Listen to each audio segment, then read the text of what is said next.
Estou representando o nono BM, com os nossos tutores que são o professor Grimaldo e a professora Kátia. A minha turma ficou com o tema anorexia. O que é anorexia? Anorexia é um distúrbio alimentar que muitas pessoas passam por estar se comparando com o corpo padrão, por exemplo, com o corpo de pessoas famosas. Muitos famosos usam Photoshop para ficar com o corpo ideal, um corpo que eles imaginam ter. E as pessoas que andam se comparando querem ter aquele corpo e eles usam o termo de, vamos dizer assim, parar de se alimentar, param de se exercitar para ter um corpo magro, para ficar em um corpo, vamos dizer, de modelo. E o seu corpo acaba perdendo nutrientes que causam doenças graves que podem levar à morte. Para vocês entenderem melhor, fizemos um vídeo.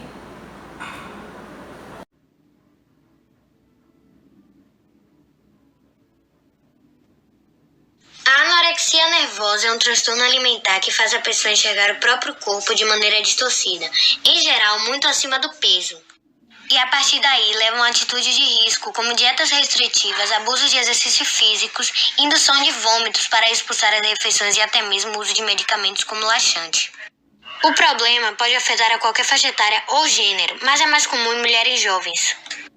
A perda de peso impulsionada pelo transtorno é extremamente perigosa. Pode provocar baixa na imunidade, enfraquecimento dos músculos e dos ossos, interrupção da menstruação, aritmia cardíaca e convulsões. O quadro chega a ser inclusive fatal em 15% dos casos. Sinais e sintomas: perda de peso acentuada, ausência de apetite, restrição severa nas ingestões de comida, uso de truques para dar a impressão que já comeu ou que esvaziou o prato, medo extremo de engordar, ausência de menstruação e etc. Fatores de risco: pressão social por questões de estéticas, distúrbios psiquiátricos como depressão, ansiedade e transtorno obsessivo ou compulsivo, desequilíbrios hormonais e baixa autoestima. O tratamento ele é multidisciplinar, ou seja, envolve uma equipe composta de médicos, psicólogos e nutricionistas. O primeiro objetivo é recuperar os quilos perdidos em ritmo seguro e a fim de restabelecer a saúde. A psicoterapia, por sua vez, trabalha a identidade e a forma de enxergar o próprio corpo, bem com relação à comida.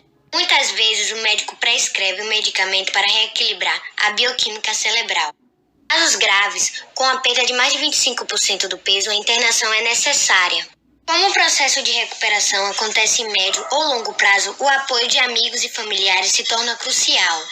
Após a reabilitação, a orientação é ficar atento pelo resto da vida, já que a anorexia tem características crônicas. A nossa turma quis fazer essa mensagem porque muitas pessoas têm anorexia, mas não sabem identificar. Então, se você conhece alguém ou se você tem algum desses sintomas, procure se comunicar com alguém que você sabe que você vai ter ajuda e procure um tratamento psicológico, porque às vezes ela começa de uma forma fraca, mas ela pode estar prejudicando a sua saúde. E antes de finalizar, eu quero ler um poema que diz assim: eu quero ser magra porque magra é sinônimo de padrão, mas hoje é domingo e domingo é sinônimo de pastel de feira e caldo de cana. Minha boca já pediu desculpas ao meu povo por ter comido o que ele deveria evitar, mas minha mente não quis aceitar. Meu espelho reflete uma pessoa diferente do que os outros dizem que sou. Meu reflexo nunca me agradou, porque eu sempre quis refletir o padrão. Eu só queria me enquadrar no padrão, mas era domingo. Eu só queria me enquadrar no padrão, mas era segunda, era terça, era quarta, era quinta, era sexta, era sábado, era Páscoa, era Natal. Eu só queria me enquadrar no padrão, mas senti fome, senti raiva, senti mal. Era bulimia, mas eu só queria enquadrar no padrão. Era anorexia, mas eu só queria me enquadrar no padrão. Era anemia, mas tudo que eu queria era me enquadrar no padrão. Era depressão, mas eu só estava lutando para alcançar o padrão. É o meu velório, mas já sabe, eu só queria me enquadrar no padrão. Então, que vocês possam entender que a anorexia não é brincadeira. É um assunto que ele é bem pouco falado, mas que é muito importante, porque muitas mulheres e homens sofrem com isso. Então, se você está passando por este problema e está guardando para você por vergonha, procure um tratamento psicológico para que não venha se agravar e você venha perder sua vida por um problema.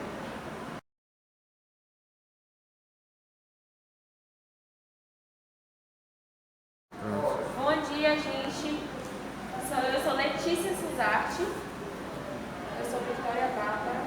Somos alunas do segundo ano BM iremos apresentar o nosso projeto da quinta e da sexta unidade, orientado pela tutora professora Ana Clara Aragão. Nosso tema geral, é alimentação, né? Tem a ver com alimentação saudável, e a nossa turma ficou com fisiologia e anatomia. E para a compreensão geral, pelo menos a básica, né, que é um assunto muito amplo, a gente vai mostrar a respeito através do podcast feito pela maioria da turma.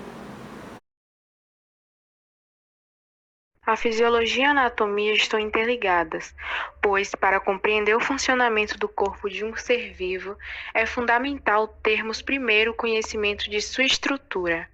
O que é a anatomia? O nome anatomia origina-se do grego ana, que significa parte, e tonei, que significa cortar. Em resumo, a anatomia é a parte da biologia que se preocupa com o isolamento de estruturas e seu estudo. E a mesma utilização, principalmente a técnica conhecida como dissecação, execução de cortes que permitem uma melhor visualização das estruturas do organismo. Mas como será que surgiu a anatomia humana? A história da anatomia humana. Acredita-se que as primeiras dissecações em seres humanos tenham acontecido no século II a.C., por intermédio de Herófilo e Erasistrato, em Alexandria. Mas o estudo ficou praticamente estagnado, principalmente em decorrência da pressão da Igreja, que não aceitava esse tipo de pesquisa. Os estudos na área retornaram com maior força durante o Renascimento, destacando-se nesse período as obras de Leonardo da Vinci e Andreas Vesalius, aquele que ganhou notoriedade na anatomia por seus espetaculares desenhos do corpo humano, nos quais trabalhou por 15 anos. Para a feitura deles, esse importante artista fez vários estudos, participando inclusive de dissecações. O primeiro atlas de anatomia, o de Humani Corporis Fabrica, foi produzido em 1543 por Vesalius, atualmente considerado o pai da anatomia moderna. Seu livro quebrou falsos conceitos e contribuiu para um aprofundamento maior na área, marcando assim sua fase moderna. Muito interessante a explanação do nosso colega Washington Luiz. É mesmo de extrema importância sabermos sempre a origem de todas as coisas. Nossa, tudo ficou muito mais claro agora, e eu fiquei ainda mais interessada no assunto. Olha só, quando estudamos a anatomia humana, devemos obedecer algumas regras para que a descrição das estruturas seja entendida mundialmente.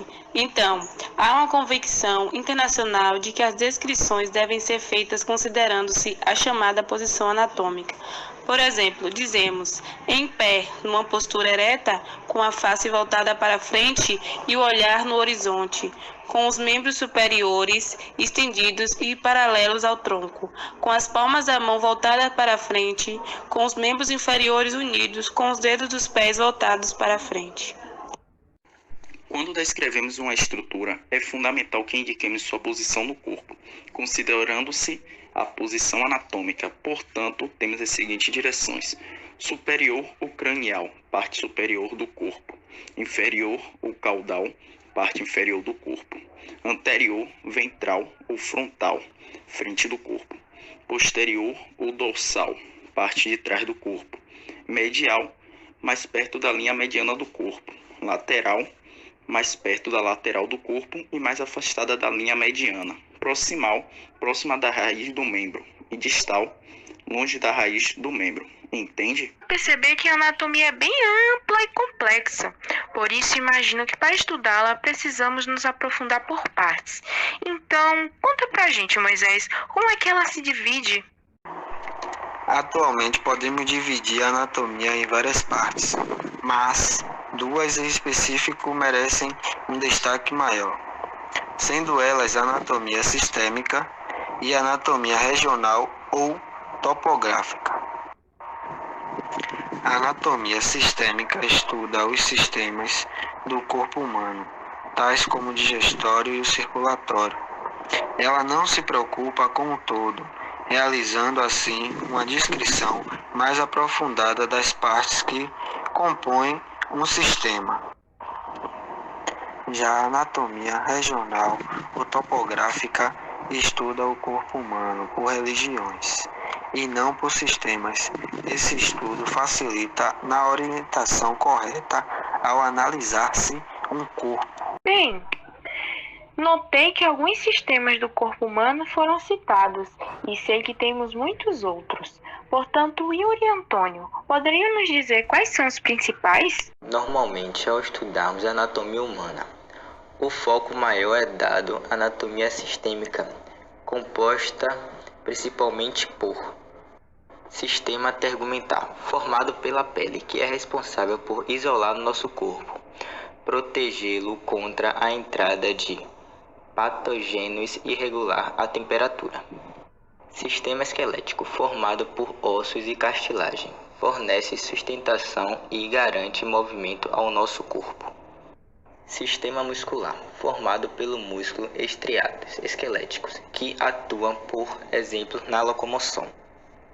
Sistema nervoso, formado por encéfalo, medula espinhal e nervos, ajuda na percepção de mudanças no meio externo e no interno do nosso corpo. Sistema cardiovascular, formado pelo coração e por vasos sanguíneos, que atua na distribuição de substância para todas as células do corpo. Sistema respiratório, formado por nariz, faringe, laringe, traqueia, brônquios, bronquíolos, alvéolos e pulmões. Atua garantindo a entrada do oxigênio no nosso corpo e a eliminação de gás carbônico. Sistema digestório, formado por boca, faringe, esôfago, estômago, intestino delgado, intestino grosso e glândulas acessórias. Sua principal função é retirar e absorver os nutrientes dos alimentos que ingerimos. Sistema urinário, formado por rins, uréteres, bexiga e uretra. É responsável por eliminar substâncias tóxicas ao corpo. Sistema endócrino, formado por todas as glândulas endócrinas do corpo e envolvido com a produção de hormônios, que regulam as mais variadas funções do nosso organismo. Sistema reprodutor. Na mulher é formado por ovários, tuba uterina, útero, vagina e vulva. No homem é formado por testículos, epidídimo, ductos deferentes, uretra, pênis e algumas glândulas. Sua função é garantir a reprodução da espécie. Caramba, que aula! Mas, bem, ao mencionar o sistema digestório, lembrei que o nosso tema principal é a alimentação. Tiago, poderia nos dizer como esse link foi feito com a anatomia? Nos diga qual é a relação existente entre os temas. Ao colocar um alimento na boca, iniciamos o processo de digestão, que consiste em nutrir o corpo através de quebra de alimento em partículas cada vez menores, e colhendo o que nós plantamos. Tudo o que escolhemos nas refeições fará toda a diferença na nossa estrutura corpórea e na nossa saúde também. Alimentos saudáveis, corpo saudável. Alimentos não saudáveis, corpo não saudável. Problemas graves na saúde, comprometimento do físico e do mental e etc. Portanto, devemos selecionar muito bem o que comer ou não, optando sempre por tudo que for rico em nutrientes e vitaminas. Impressionante a forma como o nosso interior está completamente ligado ao exterior, mas também ligado a outras áreas, outros estudos. Não é mesmo, Letícia? Conta pra gente. Vitória. Há um casamento entre anatomia e fisiologia, pois enquanto a anatomia preocupa-se com as estruturas do corpo, a fisiologia faz o papel de explicar o funcionamento dessas estruturas. O que é fisiologia? Fisiologia é uma área de estudo da biologia responsável em analisar o funcionamento físico, orgânico, mecânico e bioquímico dos seres vivos. A fisiologia é o ramo da biologia dedicado à compreensão do funcionamento de um organismo, sendo responsável por desvendar todos os processos físicos e químicos envolvidos na manutenção da vida. Estudar a fisiologia dos seres vivos é extremamente importante, pois não basta saber, por exemplo, quais são os órgãos que compõem um organismo. É fundamental compreender todo o seu funcionamento e as atividades desenvolvidas por cada uma dessas estruturas. A fisiologia humana preocupa-se com o entendimento do funcionamento do corpo humano, integrando desde o modo o conhecimento químico e físico, e, é claro, anatômico. Essa Essa área estuda desde as células e até os sistemas que compõem o corpo.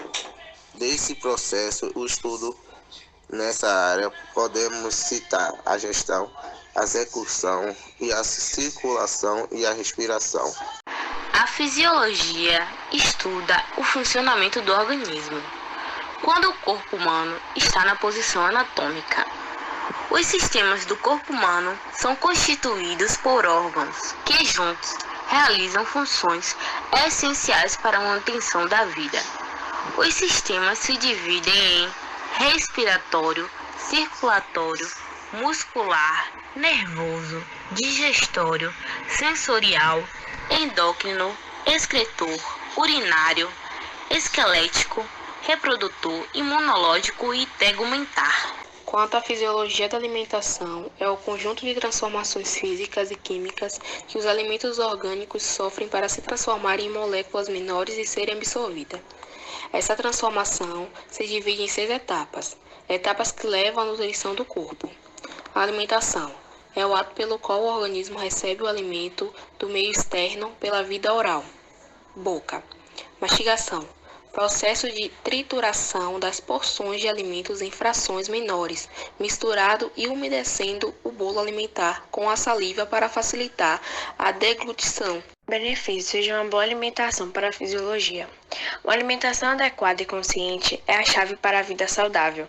Uma alimentação correta é aquela que possui todos os nutrientes necessários para o organismo e na quantidade apropriada. Alimentos são utilizados pelo nosso organismo para realizar o metabolismo, ajudar na manutenção e crescimento dos tecidos, além de fornecer energia. A importância da alimentação na fisiologia. A alimentação é o processo no qual os seres vivos assimilam o alimento necessário para a realização de suas atividades vitais. Sem nos alimentarmos, não conseguimos desempenhar funções básicas do nosso organismo, como crescer e nos reproduzir. Malefícios de uma má alimentação para a fisiologia. A alimentação é uma necessidade vital do ser humano, mas a má alimentação é responsável por diversas doenças, como, por exemplo, o aparecimento das cardiovasculares, hipertensão, diabetes, câncer, osteoporose, além da obesidade. O consumo exagerado de alguns alimentos e bebidas podem gerar diversos problemas e até matar aos poucos. Deglutição é o ato de engolir o alimento mastigado e umedecido na boca. Digestão, processo de transformações de macromoléculas de alimentos em micromoléculas. Absorção, assimilação dos nutrientes da dieta pelas células. Excreção, eliminação de substâncias desnecessárias ao organismo. Podemos cuidar da nossa fisiologia ao comer alimentos saudáveis, se hidratar bastante ao praticar atividades físicas, ir ao médico periodicamente, dormir bem à noite e cuidando bem da nossa felicidade também. Dessas breves descrições, fica claro que ambas, tanto fisiológica quanto a alimentação, dedicam-se a estudar as estruturas do organismo para promover o equilíbrio do corpo humano, que também pode entender por saúde. Quanto mais eu aprendo sobre esse assunto, mais eu quero aprender. E imagino que os nossos espectadores também, né? Igualmente. Mas agora está com eles. Vamos deixar que investiguem mais a respeito e levem curiosidades e novas informações para a sala de aula e para a vida.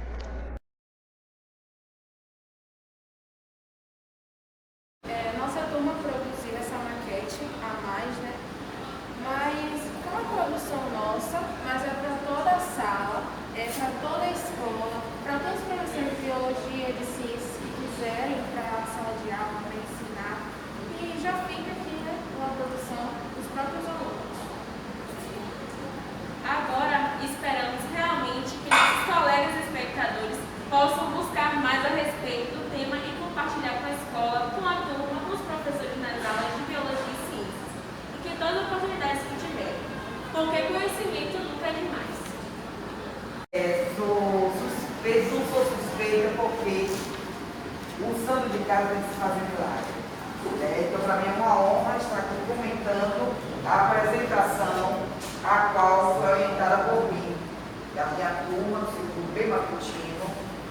excelente apresentação.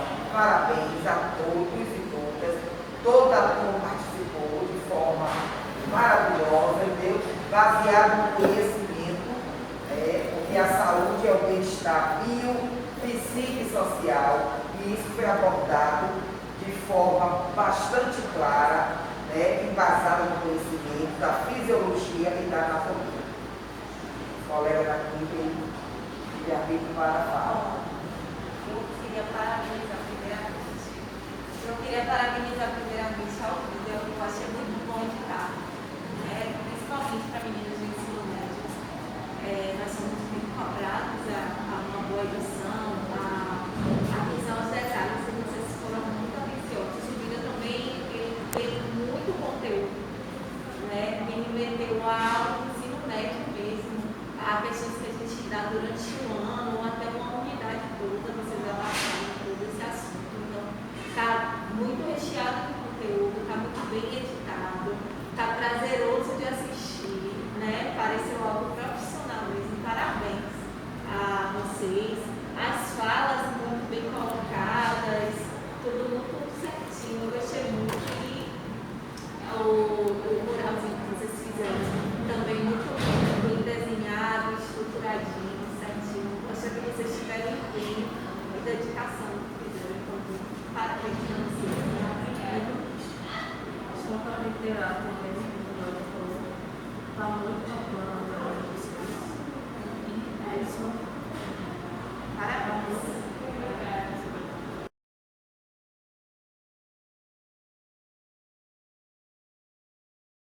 Olá, me chamo Jonatas, sou da turma do primeiro ano C, matutino. Tenho como orientadora, mentora, Ana Carla, e vamos falar sobre alimentos transgênicos e conservantes. Infelizmente houve alguns problemas com os estudos que eu tinha preparado, tive que preparar uma coisa totalmente nova, então, perdão pelo uso do celular. Os alimentos transgênicos, também conhecidos por alimentos geneticamente modificados, são aqueles que possuem fragmentos de DNA de outros organismos vivos misturados com seu próprio DNA. Por exemplo, algumas plantas contêm DNA de bactérias ou fungos que produzem herbícidas naturais, fazendo com que sejam automaticamente protegidas contra as pragas da lavoura.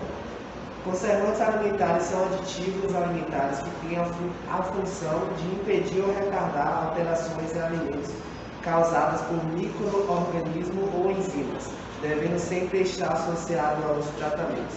Eu vou citar alguns riscos para a saúde que os alimentos transgênicos possuem.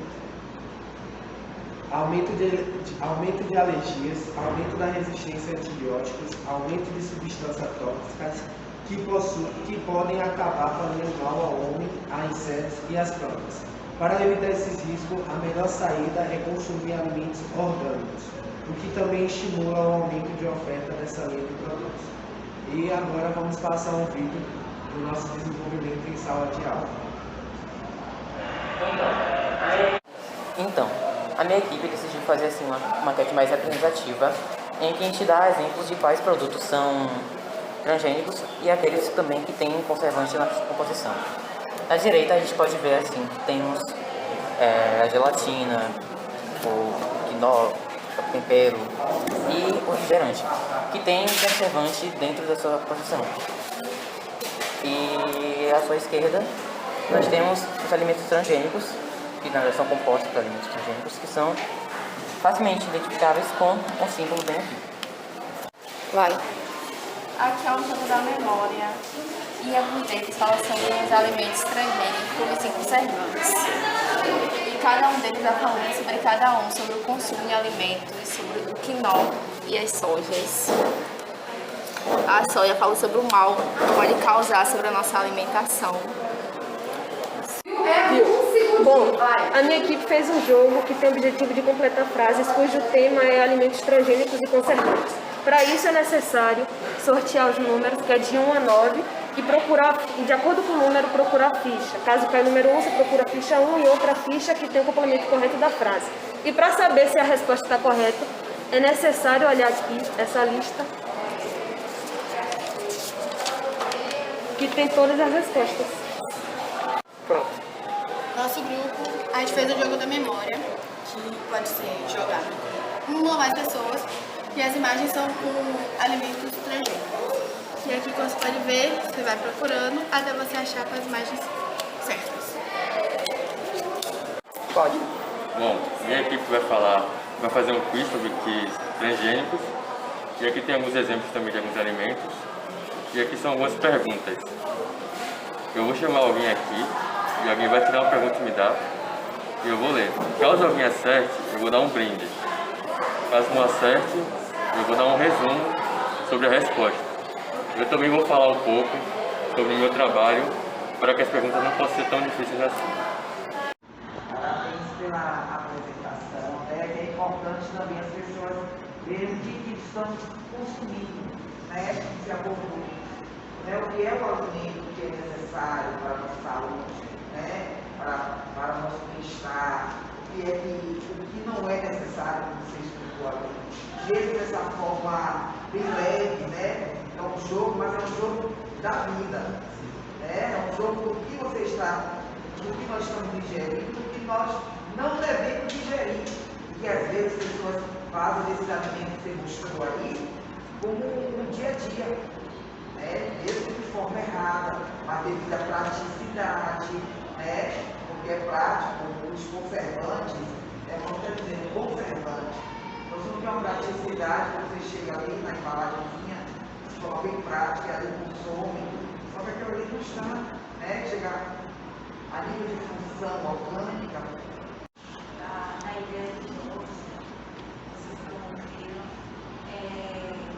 foi uma amostra de projetos ali, se não foi, vocês poderiam, se houvesse a ideia, vocês poderiam trazer isso para o alunos. Seria interessante se fosse aqui alguém, também seria muito bom. E vocês podem apresentar esses jogos com seus colegas, porque eles são muito interessantes para ter a ideia de trazer para a aula, para apresentar para os professores, porque eu achei bem feito, muito bem elaborado, né? Então, parabéns para vocês.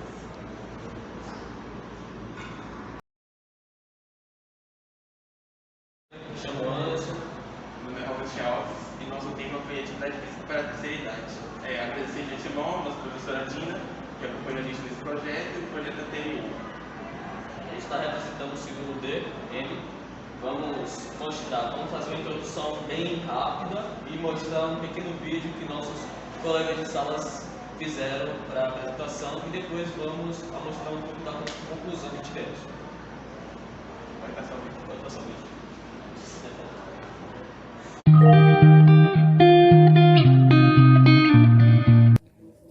Envelhecer é um processo inevitável e involuntário. Devido aos avanços tecnológicos na medicina e ao aumento de adeptos de práticas saudáveis, é notável um contínuo crescimento da população da terceira idade em nosso país e em todo o mundo. Segundo estatísticas, o Brasil, nas próximas décadas, será um país com maior velocidade de envelhecimento populacional. O envelhecimento para muitos é visto como o fim da vida, onde a pessoa idosa não tem mais condições de realizar com firmeza as tarefas que sempre executou. Mas existe também aqueles que têm uma vontade imensa de viver, como o caso do jovem idoso francês de 105 anos, Robert Marchand, que bateu recorde ao percorrer 22.547 quilômetros em uma hora. Há estudos que indicam que o envelhecimento dos nossos órgãos internos passam a ocorrer a partir dos 28 anos de idade. Isso significa que, tanto internamente como externamente, o envelhecimento provoca progressivamente uma perda estrutural e funcional do organismo do ser humano. Aos 30 anos de idade, homens e mulheres começam a perder massa muscular e possuem uma forte tendência a aumentar o percentual de gordura. Quando há perda de massa muscular, há perda de força, o que tende a se agravar com o tempo e levar a vida de forma independente e autônoma torna-se uma tarefa difícil, devido à falta de energia e o cansaço físico. É de extrema importância que todas as pessoas iniciem uma atividade física o quanto antes, pois além de proporcionar benefícios para o corpo, a atividade física proporciona benefícios para a alma. A falta de oportunidade de praticar atividades físicas na terceira idade faz com que os idosos desanimem, ainda que tenham muita vontade de viver. E para essas pessoas, a atividade física é um modo de mostrar que ainda são capazes de fazerem coisas extraordinárias. A atividade física oferece importantes benefícios à população da terceira idade, tais como a prevenção e diminuição de problemas cardiovasculares, pulmonares, auxílio no controle da diabetes, artrites, fortalecimento muscular, manutenção da densidade óssea, bem-estar físico e mental, entre outros benefícios, proporcionando melhorias significativas no equilíbrio, na velocidade de andar, no reflexo, na ingestão alimentar, diminuição da depressão e prevenindo a temida osteoporose e suas consequências degenerativas. A relação entre atividade física, qualidade de vida e envelhecimento é cada vez mais discutida e analisada na atualidade. E é praticamente um consenso entre os profissionais da área de saúde, que um estilo de vida ativo é fator determinante para um envelhecimento com qualidade. Por isso, devemos trabalhar no objetivo de obter um melhor estilo e qualidade de vida aos idosos, e em posse do conhecimento acerca da atividade física, inserir uma rotina de exercícios para esse nicho de pessoas. Nesse sentido, a saúde suplementar deve voltar sua gestão para a qualidade de vida e prevenção de doenças em idosos, sendo uma das saídas apostas em programas de exercícios físicos para essa população com o objetivo de reduzir os custos. Dados da Agência Nacional de Saúde Suplementar, ANS, indicam que, de 2014 a 2019, houve um crescimento nos programas de promoção de saúde das operadoras, resultando na diminuição de interações, uso dos serviços de pronto atendimento e cirurgias.